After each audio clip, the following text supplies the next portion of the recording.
Hello, folks. Welcome back to Free to Soar. And I have, who I have.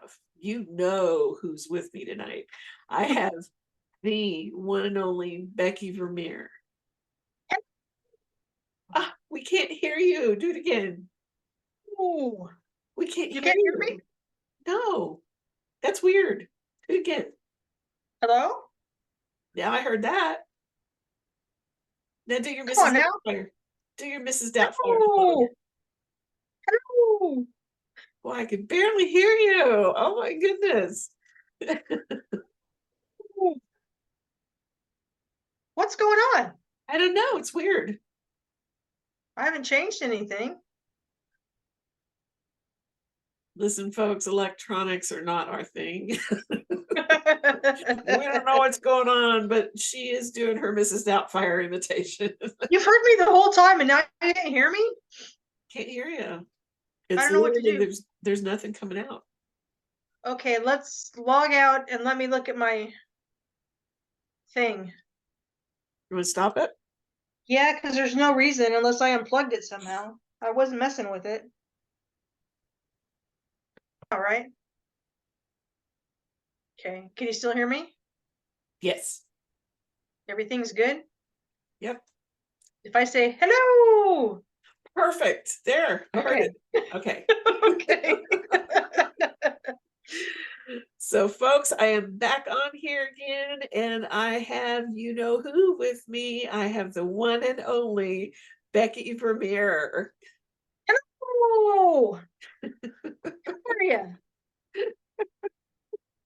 I'm waiting to see your socks. That's how I am. What kind of socks do I you don't, I don't know that I could lift my foot all the way up to my head.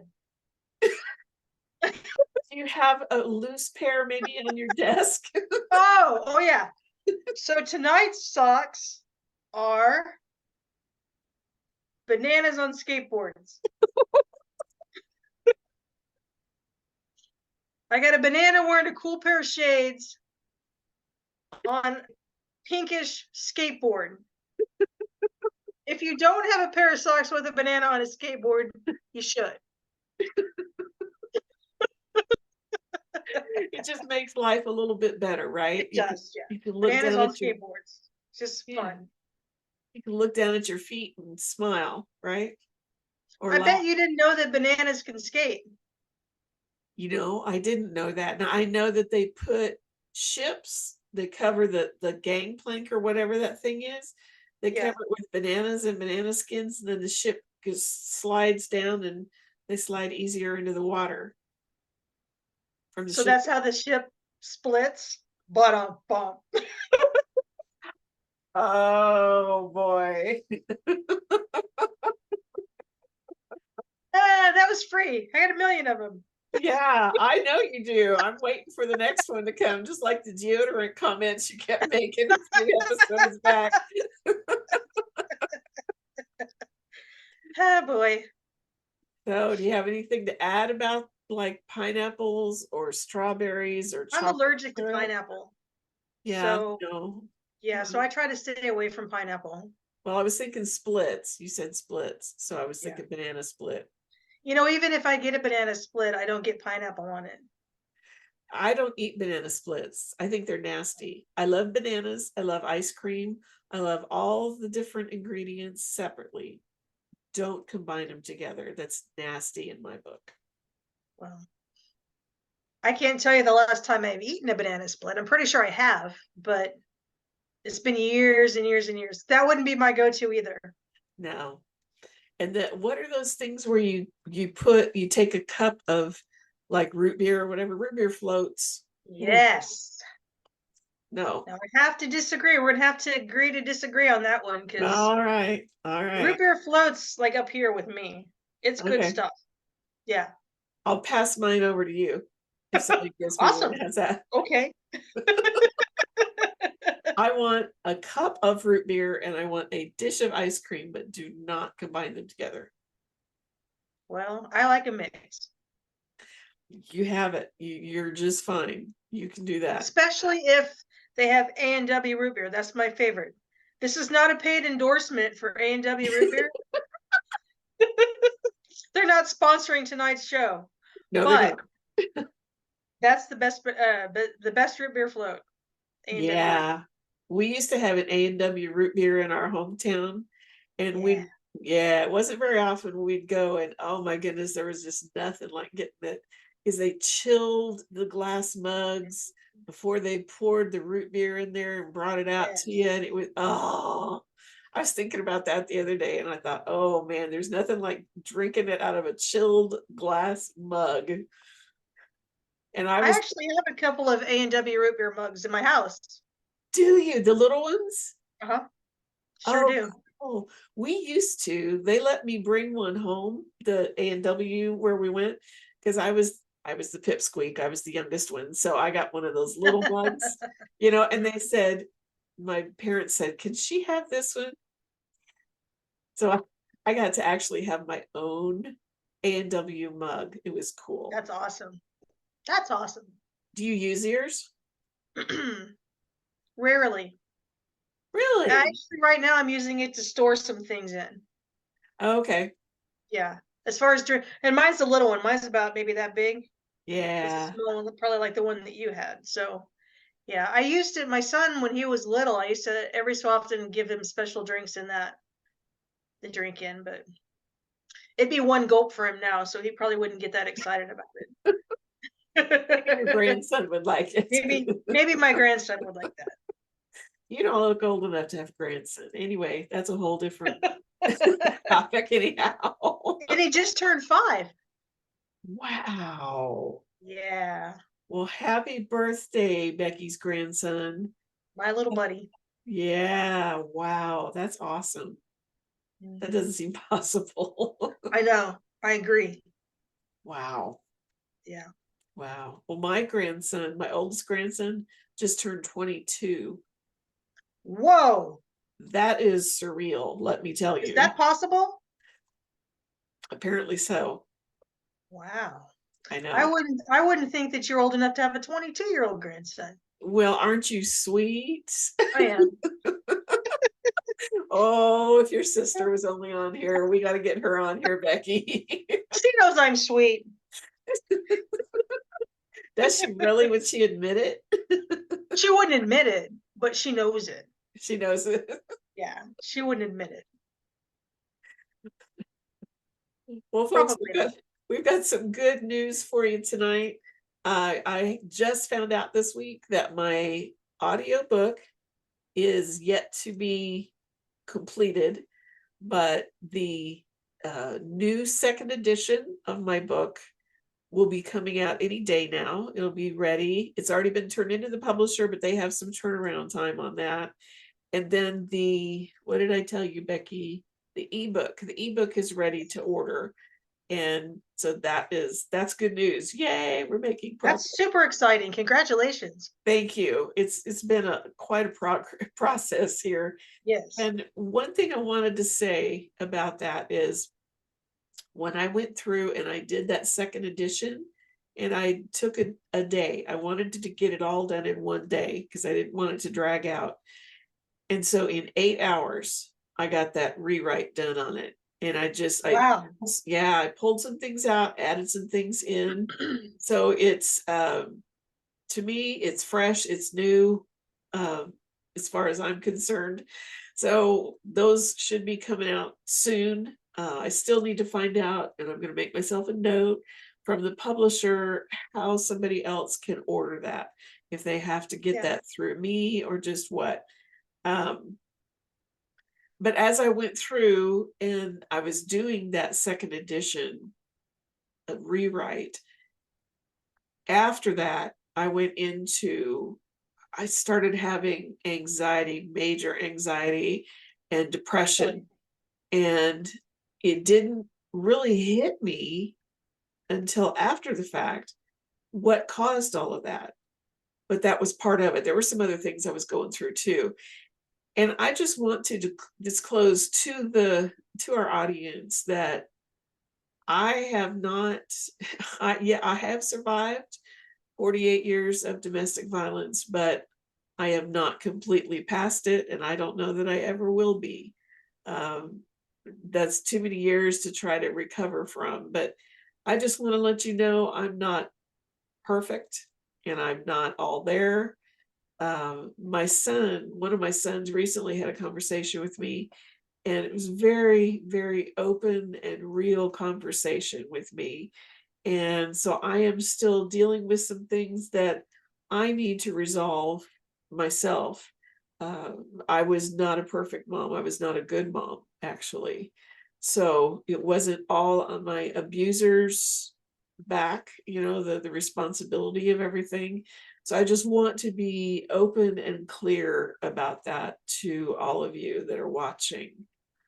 What kind of feedback would you have on that, Becky? Excuse me, let me get a drink real quick. You're fine.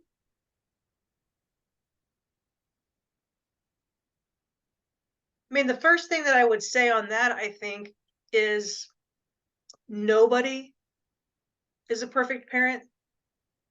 Not one single person has the market on how to be a good parent. People write books about it. The people that write books about it are not perfect parents. People want to tell you that they're perfect parents and they're not. I'm not a perfect parent. Everybody makes mistakes. And I'm going to resort back to a statement that you've heard me say many, many times. We do the best that we can. And if we've done the best that we can, then we've done good enough, whatever that is. But the one thing that I think, in my mind, what qualifies somebody to be a good parent, and I'm hearing you do it right now, and I know that you've done it with your children, is you take ownership of your stuff. Mhm. When this thing happened, I said the wrong thing. Or when this thing happened, I did the wrong thing. And we should normalize apologizing to our children. We did an episode about that before, and I used that exact expression. You should normalize apologizing to your children. I think that in turn then teaches our children to be better people. So you're never going to be perfect. You're going to make mistakes, but if you show your children, I own my mistake, I take full accountability for it, I'm willing to do whatever I need to do to rectify this mistake, that's a great parent. You're not exempt from mistakes. And so that's where I have a hard time, because I've heard you say that before, I was not a good parent. And I'm not going to tell you that you can't believe that for yourself, but I've heard you multiple times take ownership of things that happened, process through, could I have done that differently? Could I have said that differently? Should that have looked like this instead of that? And so even with grown children, you're still in that mindset of what can I do to make this better? To me, that's a great parent.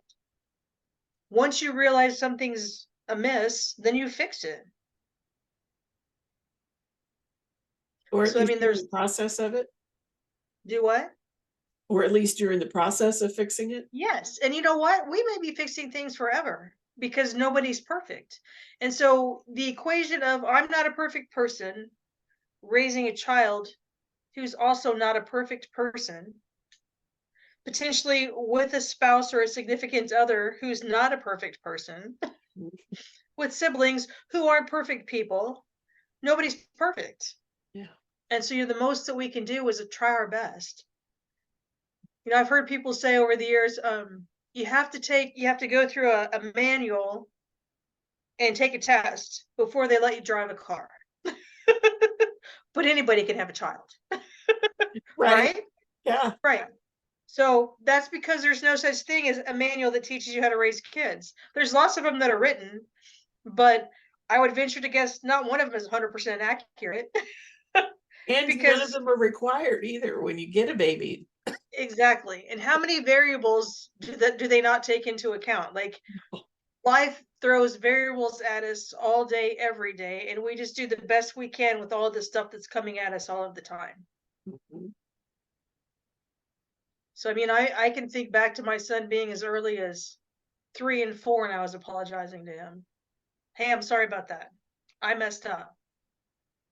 But then what I learned was I did that, and then when he would do something that he shouldn't have done, and I'd call him on his behavior, I messed up. I shouldn't have done that. You're right.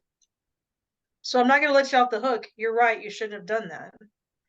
But my classic line, and I'm getting off topic, but my classic line with my son was always, don't be sorry, be different. Oh, I love that. That's Don't not be off sorry, be topic. different. Because sorry to me, and I've said this, you've heard me say this before, I'm sure. When somebody says I'm sorry, what that implies to me is I want to change my behavior. I'm realizing that the actions that I'm taking right now, or the words that I'm speaking right now, are affecting you in a way that I didn't intend. And now you're telling me that they're affecting you that way, so I'm sorry. So then my I'm sorry translates into I'm going to change my behavior. So I will speak to you differently, or I will, I don't know, lower lower or raise the tone of my voice, depending on, whatever the situation is. That's really good. Thank you. Because I can remember the first, oh my goodness, probably 10 or 12 years of my kids' lives. Well, from the oldest one would have been around that age. I was way too embarrassed to say I was sorry. And then as I began going through therapy by myself, then it started to come a little bit at a time. I got a little more courage to do that. That was not something that was modeled very well. The apology was always beating up on themselves, because they failed instead of they just made a mistake, Right. I'm going to try to change that. So it was a different mindset. And so I think if we don't normalize apologizing to our children, we're setting them up to fail exactly for that reason. What we're saying is you have to be perfect. Mhm. But I'm an imperfect person saying to you, you have to be perfect. That doesn't work. Right. And so it's not something that we should be ashamed of. In fact, I would say it's quite the converse. I would say if you're able to apologize to your children, you should be proud of that. Because what we're showing them when we apologize to our kids is I recognize that I am not perfect. And so I'm not perfect, so I'm going to apologize to you to show you that I realize that I've made a mistake. So then translate that into you make a mistake, then you apologize and we work it out. Mhm. And that's, at the youngest of ages, we can begin to start teaching our children healthy conflict resolution. And we Awesome. teach them, I'm sorry means I'm going to change my behavior. We teach them that. We don't teach our kids that. There are so many people that say, hey, you're talking too loud while us adults are trying to have a conversation, so you need to say you're sorry. Well, I'm sorry, but we don't carry that on and say, so I'm sorry implies you're going to be different. So in the future, when adults are having the conversation and you're in the general vicinity, what should you do? Not talk over the top of them. Okay. Mhm. And that's how we finish that thought. But we leave it as tell me you're sorry for what you did, but then we don't offer an explanation as to how to change that then. Mhm. So we see children over and over and over again doing the same things, being told, say, I'm sorry, because you just hit your brother. What's my alternative then? Mhm. If my brother makes me angry, so I hit my brother, and then I get in trouble, and you say, tell your brother you're sorry, and I do, what do I do the next time my brother makes me angry? Did you teach me anything? No. Exactly. What you Exactly. taught me is the next time you get mad at me because I hit my brother, all I have to do is say I'm sorry, and I can go on and hit my brother the next time. That's Yeah. what we teach our kids. Yeah. And so we're setting our children up for failure if we don't practice it ourselves and then model that to them and then make a safe space for them to do it as well. I love that. That's why I say nobody's a perfect parent. I talk like I know what I'm talking about. Did I make mistakes raising my son? I absolutely did. He'll tell you that I did. But Mhm. I also know that he'll tell you that I apologize for them when I made those mistakes. Most of the time, I think. I'm not perfect. Are you sure about that? Pretty darn sure. And if you want my sister to weigh in on that one, she'll definitely tell you that. She may not tell you I'm sweet, but she'll for sure tell you that I'm not perfect. Yeah, we need to get her on here. Folks, you need to weigh in on this and let us know. Yes, have Becky's twin sister on the show. Plus, we want to hear some dirt on Becky. Oh, there's no dirt. I'm pretty clean. Pretty squeaky. And if we ask your twin sister, what will she say? Pretty squeaky. Pretty sure. She knows. You're too funny. Yeah. Any other feedback on that? I mean, that's the main stuff off the top of my head that comes to me. I mean, it's all about some of that's all about grace, giving grace to ourselves, giving grace to our kids. Again, when you're focusing on doing the best that you can, grace has got to be an element of that. Because I can't expect me to be perfect. And honestly, if I'm striving to be perfect, get used to disappointment, you know what I mean? Like, we're setting ourselves up for failure even on that. So, am I a perfectionist? Yes. Do I like to think that I can be perfect? Sure. Am I willing to admit that I'm not? Yeah. You know, and I can own my stuff, and so I can say, you know, these are the things that would would convict me in a court of law of not being perfect. Like, I can tell you those things. Yeah. Okay. Thank you. Sometimes there were moments where say what? No, I was just, Oh, go ahead. Go ahead. okay. Sometimes there were moments where my son probably deserved punishment for things. There were times where I'd say, you know what? You should be punished right now, but I'm going to give you grace. And this is what grace looks like. And this is how that operates in your daily life. That doesn't mean I'm condoning your behavior.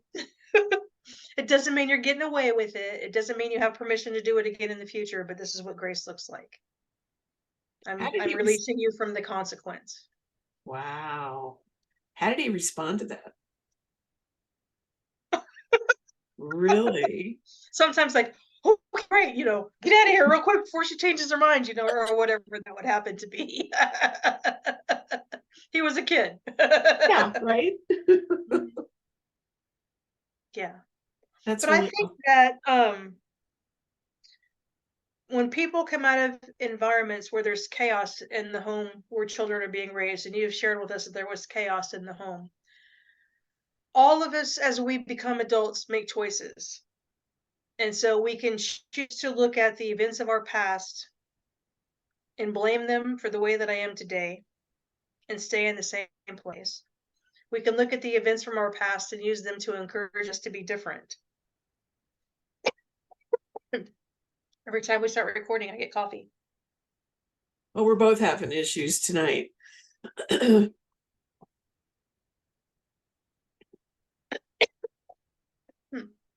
So nobody is predisposed to be a certain way. That's what it frustrates me sometimes. Like, and I know that people have heinous and awful things that happen to them. And I know that when those heinous and awful things happen to you as a child, as you move into adulthood, there really does have to be opportunity for healing to take place.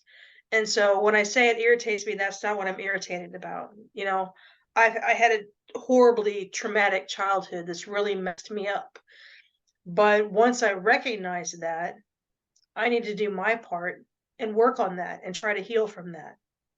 It's possible that a person may carry stuff and never be 100%, and that's okay. But to fall back on and say, well, just because of the way that I was raised is never a reason, if that makes sense. It does. And so that's why I appreciate the fact that you started this conversation by saying, I had a conversation with my adult son. So he's grown. You've raised him. You're done. That part of your job as his mother is done. But the cool thing to me is you can come back to that son and say, I'm recognizing and owning your childhood wasn't perfect. And I'm owning that I made mistakes. And I'm owning that you may have been hurt by those mistakes or angry by those mistakes or fill in the blank by those mistakes. But I love you enough to open this dialogue with you so that we can talk about it and we can both heal from it. So that moving forward, because I want to have a relationship that's a solid, strong relationship with you, let's talk about these things. And so we can do that. And I think that's completely admirable. Thank you. So that, even that right there to me says you're a good mom. Well, thank you. One thing I've seen that has gotten better is that when we used to have these really serious talks where he would open up, excuse me, and share where he was, when it would come to the point of something about his childhood, I would begin to just tear up. I would begin to cry. And then my response would be tear filled and that sort of thing. And I've noticed through time, it's gotten better and better. And when we had this conversation, I wasn't in tears. I wasn't responding in tears. What's going on there? Healing. That's healing. You know, you've heard me say before, the more that we tell our story, the easier it becomes to tell. Mhm. When our kids come to us and say, this thing hurt me, as a mom, that's the most devastating thing that we can hear. Yeah. Because our intent would never, ever be to hurt our children. So the fact that our child is coming to us and saying, you did this and this hurts, that hurt me, hurts us. Because we realize that we hurt this thing that we cherish, this person that we cherish. And so that initial thing is painful. But the more that you open that up and the more that you address it and the more that you have that conversation, your first response doesn't become emotional then. I don't have to have an emotional conversation with you. I can put aside that compartmentalize that over here, because what you need from me is for me to be communicative and hear what you have to say and respond to what you have to say. You don't need me to cry and and do that, because that in turn makes our children feel bad for saying it. So then they want to shut down and they don't want to say that because they don't want to hurt us either. Yeah. And so the more that you guys talk about it, there's healing that takes place. Mm-hmm. And as an adult talking to another adult, you can say, hey, these are things that we need to work on. And so you don't have a mom-son conversation at that point. You have two grown-ups having a dialogue. And so that changes it. If you're still in that, I'm the mom and this is my little boy, I'm going to cry every time it happens because I don't want to hurt my little boy. But if you can separate and remove that from you, I'm an adult talking to an adult, it changes it. Wow. And so I would venture to guess that healing has been taking place, which is now why when you have conversation, it doesn't have to be a tearful response. There's nothing wrong with crying either. Women Right. are really great about saying, I'll cry about that later, but I hope you do. If you say I'll cry about it later, you should. But it doesn't have to be the initial response that we have to things. Wow, that's a beautiful explanation. Thank you. Thanks. I think it's true, though. I mean, I think it's true. Mm-hmm. And it's exciting to me raising children when they do become to that place where you can have an adult conversation with them. The other thing that it does for you as a parent is it changes the expectations. As a mom with my little boy, I'm going to want to protect. And I'm going to want to cover these things. As an adult, having an adult conversation, I don't have to protect you anymore. So we can just talk. And I think a lot of those things are resolved more as our children reach adulthood, because we do have the ability then, I think, to transition. You know, you hear people say, I really like my grown kids, like I'm friends with my kids. I'm still their mom, but that expectation of I have to raise you and I have to discipline you and I have to teach you and all of those things, that's all gone. So you get to change the nature of the relationship that you have. And you really can be friends with your adult children. And that's a beautiful thing. It really is, isn't it?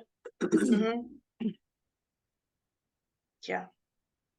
And you'll always be mom, and they'll still always be like, I need some motherly advice or whatever. And you put that hat back on, and then, okay, I get to give my motherly advice, and that feels great. But you don't always have to wear that hat now. Yeah. That's awesome. Thank you. Yeah. I Do think you that's my know? thoughts on that. I love it. I love it. Do you know we have now completed an entire episode already just on that? That's awesome. Yeah. When we sat down, folks, we had a list of questions that I was going to ask Becky, and she doesn't like to know the questions ahead of time. I love that. So this is just another example of us just winging it. And so we have completed an episode already, and we wanted to start doing something different at the ending. So Becky, I'll let you take it away on your part. Do you want me to kind of give the explanation or break it down the same way? Yes. Okay, so there is a movement in the movement about trying to create a universal distress signal for people who are victims of domestic violence. And so the way I liken it to is nautical terms. A ship at sea is in distress. What do? They send an SOS. Yeah. Everybody on the planet knows what an SOS is, right? I mean, we read it in storybooks as children, everybody knows. And so that's just a universal distress signal, right? Yep. And so in the domestic violence movement, there's a new signal that has been created that's a universal signal of distress that victims of domestic violence are using to indicate to people around them, I need help. So it looks like this. You take your hand, put your thumb inside your palm, and then you cover it with your 4 fingers. Like that?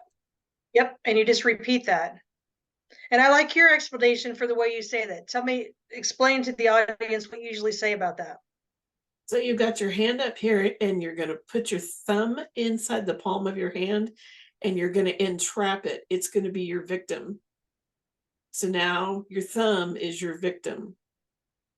So I've read some really incredible stories about there was a teenage girl that had been abducted, and as they're traveling along in the car, apparently she's in the back seat, and she's doing this symbol over and over and over again to everybody who's driving by, and they don't get it, So then finally one guy in a truck saw her, and he followed that car all the way, and he called the police officers, and she was rescued.